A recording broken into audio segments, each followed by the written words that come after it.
At the end of each course I teach at IESE, we receive feedback from the students. And it's all compiled together, and a week or two after the end of the course I receive a sheet. And the sheet has the overall rating, it has the positive comments, and then I turn over the sheet and I find the points for improvement. And me, myself, I love the front side of this sheet. I love reading the things that went well. And as I turn over the sheet, my stomach turns and I prepare myself and I can feel my defenses rising as I read the points for improvement. So I think it's very difficult to allow someone to give us constructive feedback. I think there's two things that I'm working on myself in order to help others give me that feedback and be able to receive it.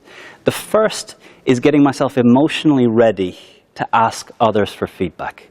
And I think a lot of our body language when we ask others, was that okay? What could I improve? Is there something I did different? They'll read the signals in our face. They'll read our position. Do I really want the answer to this question?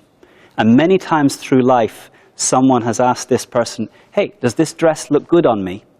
And he's learnt that you only give the positive side. So for me, preparing myself so that my body, my gestures show that really, in this case, I do want to know what could I do to improve. And the second is asking for specific points for constructive feedback. The typical case when you give a presentation, I was at KPMG, and you do one, and then you go to a colleague and you say, so, how was I? And the colleague says, of course, good. Does this feedback help you? Not at all. Zero. Nada.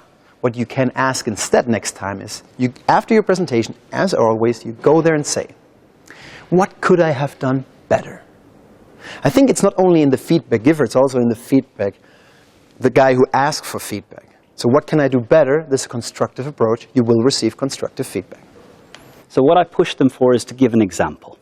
When, what did it look like, and accept the example. So those two things of really preparing myself emotionally so that not only am I ready, but I transmit emotionally that I am open to what they have to say. And the second of pushing for specific constructive feedback can really help. I think finally the challenge is to say thank you, which is a real challenge for me to say thank you and accept the feedback. But I still am tortured as I turn over the page and look at the points for improvement on the sheet.